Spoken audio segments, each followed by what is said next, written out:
Like, okay, she's black, I'm Chinese. What language are we gonna speak? So, hey y'all, I'm in my Airbnb now in Italy. I made it. And actually, I like this place because it has a really nice bathroom. It is in it's in like a real home, but I think he just completely renovates it and uses it as an Airbnb. That's my washcloth there. That's why it's not matching. After a rough start at the airport where airport Wi-Fi wouldn't work, suddenly landing in a foreign language can be a little bit awkward. So it was stressful at first. So what I did, maybe I'll give tips on, is you land. Once I got home, because I flew all night, I definitely took a nap for like 4 hours. I think that's not even a nap. I just fell asleep.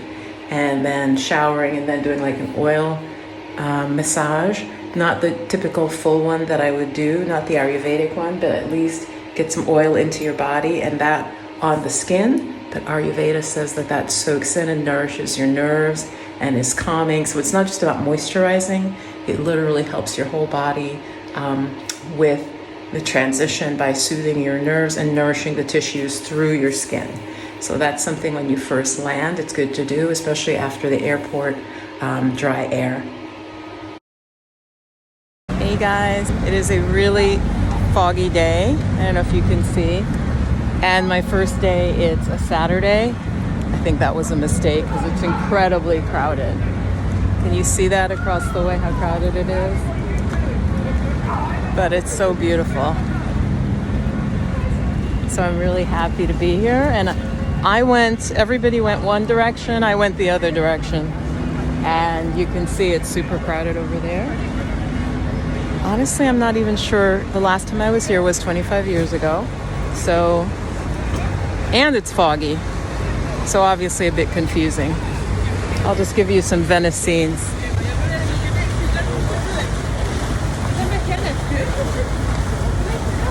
This isn't the pretty part yet. Okay guys, I'm gonna keep filming for you. I found an inexpensive cafe and getting some pasta with mushrooms. And actually, I think it's tagliatelle fungi because I love mushrooms. And it is super busy out.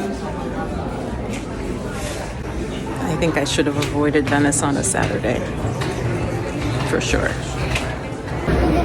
It's incredibly crowded. And the weather is really nice.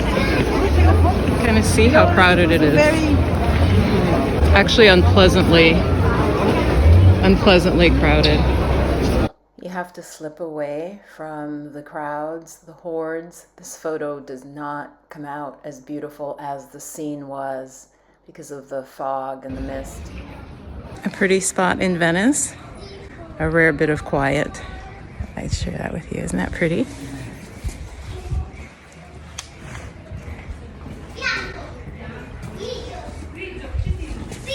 I'm trying to get back to the station and I'm a bit lost. So finishing my first day in Venice.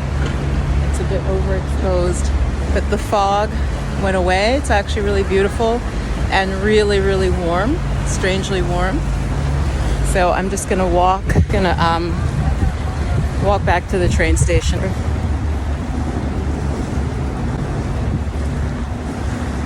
I'm not sure what that building is or if it's an exhibit. I think I'm gonna actually take a bus back.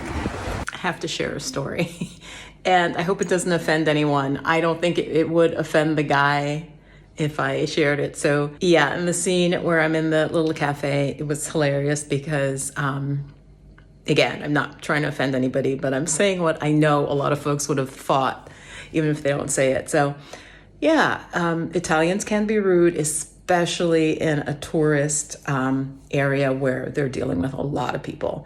It is hard to tell sometimes if race is part of it. I think it is at times, okay? Just sensing the things like cutting somebody off in line, I don't think is unusual.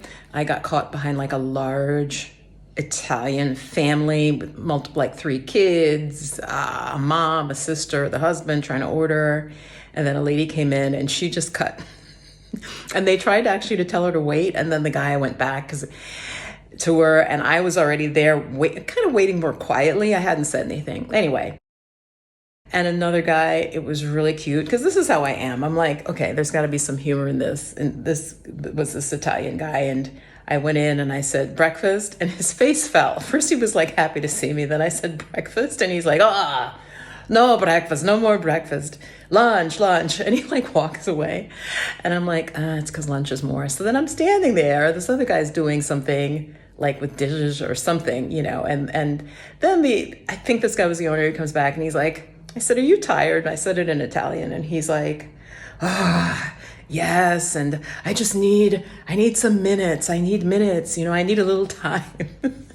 It was just funny. Instead of just being like, we'll open at 3, he's like, kind of started commiserating about how tired he was, which I thought was pretty funny. Anyway, so it's important to lead up to this cafe, and I just was like, okay, I'm trying to follow my intuition. I go in, I turn, because it's a tiny place and it's not really full. This will be an interesting part of my story. So I'm like, okay, yeah, go in there. Prices were low also. And it was still on the beaten path. I was trying to go off the beaten path, but what happens in Italy if you go off the beaten path is you really do need Italian, because they won't have any English, which is fine. That's their country. Why should they? Anyway, so this was kind of on the beaten path. I turn in and there's an Asian guy in front of me. He's Chinese. And so he looks at me, I look at him, and I actually sort of startled. I'm like, oh. And so I think he greets me. It was just weird. The joke is, it's like, I think he greeted me in English, and then I switched to Italian, just like the greeting. And then he went to Italian.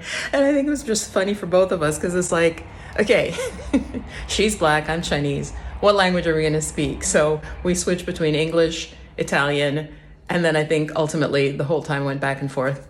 They were really nice. I think it was their place, and I'm sure his Italian was actually excellent. So the little Italian I gave him, he'd come back with a little Italian, and food was fine. It wasn't bad. I'd say it was good. It wasn't very good, but it was pasta.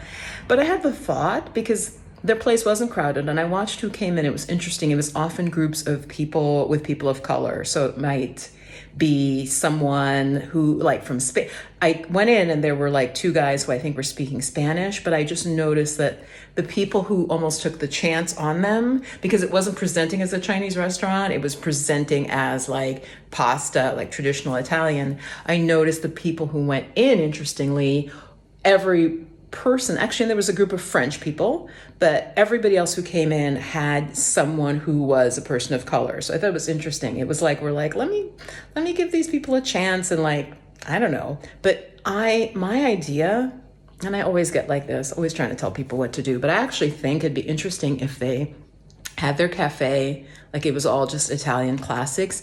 I think it'd be interesting to mix in some like fusion or some Chinese desserts and foods, and also the kind of what the tourists are expecting, like the Italian food. Anyway, it was just interesting. Like I said, that you had to be there. The first initial, like, what language do we talk in? Because I'm like, maybe your English is going to be good, but then, so it was just really funny.